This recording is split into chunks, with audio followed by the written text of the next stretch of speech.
আবারও কিন্তু আজকে চলে এসেছিলাম সায়ান রিসোর্টে আমার ভাইয়ের ছেলেকে সাঁতার শেখানোর জন্য। আসসালামু আলাইকুম এভরিওয়ান, সবাই কেমন আছেন? আমি তো আলহামদুলিল্লাহ ভালো। আমার ভাইয়ের ছেলের নাম আনাস, আর ও কিন্তু নানি বাড়িতে থাকে প্লাস পড়াশোনা করে। ওইখানে এক্সাম শেষ হয়ে গিয়েছে, তাই কিন্তু আমাদের বাসায় বেড়াতে আসছে।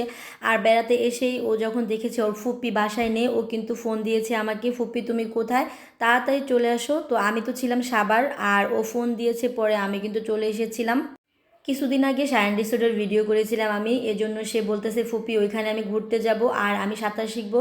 তো আমরাও ভাবলাম ও যখন বেড়াতে আসছে তাহলে ওকে একটু সাঁতারও শিখায় নেওয়া যাক, কারণ প্রতিটা বাচ্চার কিন্তু সাঁতার শেখার অনেক দরকার। আপনাদের বাচ্চাদেরও কিন্তু আপনারা অবশ্যই ট্রাই করবেন ছোটোবেলাতেই সাঁতার শেখানোর জন্য।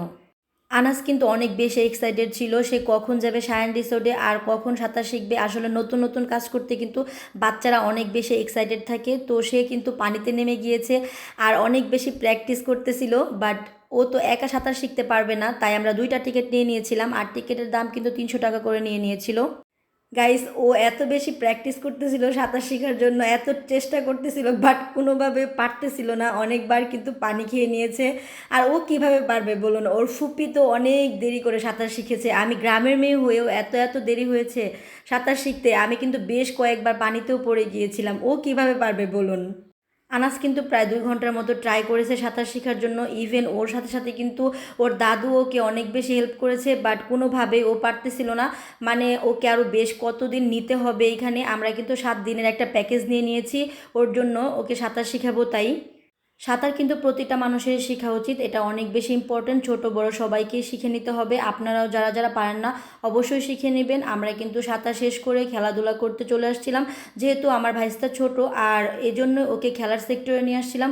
ও কিন্তু ওর দাদুর সাথে দোলনা খেলতেছিল, দেখতেই পাচ্ছেন ওই পাশে। খেলাধুলা শেষ করে আমরা কিন্তু খাবার অর্ডার করে দেই, আর আপনারা চাইলেই কিন্তু বাইরে একদম মুক্ত খোলা আকাশের নিচে বসে খাবার উপভোগ করতে পারবেন আর এনজয় করতে পারবেন। দেখেন এখানে কিন্তু একদম আপনাদের সামনেই খাবার গ্রিল করে দেওয়া হবে, খুবই ইন্টারেস্টিং ব্যাপারটা। খাবার খাওয়ার সাথে সাথে এত সুন্দর প্লেস দেখে কিন্তু আপনাদের মনটাও ভালো হয়ে যাবে। আর এখানে কিন্তু অনেক ছবি বা ভিডিও করার জায়গা আছে, আপনারা মনের মতো করে ভিডিও বা ছবি তুলতে পারবেন। আসলে আপনারা যারা ঢাকা বা সাভার আশেপাশে আছেন তারা কিন্তু অবশ্যই চলে আসবেন, আর খুবই রিজনেবল প্রাইসের মধ্যে ঘুরে যেতে পারবেন আপনাদের মনের মতো একটা জায়গায়। সেদিন কিন্তু দিনের বেলা রিসোর্টে আসছিলাম, আমার কিন্তু রাতের ভিউটা দেখারও অনেক ইচ্ছা ছিল।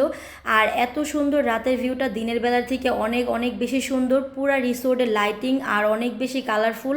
আজকের ঘোরাটা কিন্তু অনেক বেশি আনন্দের, অনেক বেশি মজার ছিল, কারণ আমাদের সাথে কিন্তু আমাদের একমাত্র বংশের প্রদীপ আমার ভাতিজা ছিল। আর ওর উপভোগ দেখে কিন্তু আমি আর আমার মা অনেক বেশি খুশি হয়ে গিয়েছিলাম। রিসোর্টের রাতের ভিউটা দেখতে কেমন অবশ্যই কিন্তু জানাবেন। আপনারাও কিন্তু আপনাদের ফ্রেন্ড অ্যান্ড ফ্যামিলি নিয়ে সায়ান রিসোর্টে চলে আসবেন। আমাদের ভিডিওটা আজকে কেমন লেগেছে অবশ্যই জানাবেন। সবাই ভালো থাকবেন, দেখা হয়ে যাবে নেক্সট কোনো ভিডিওতে। Thanks for watching my video.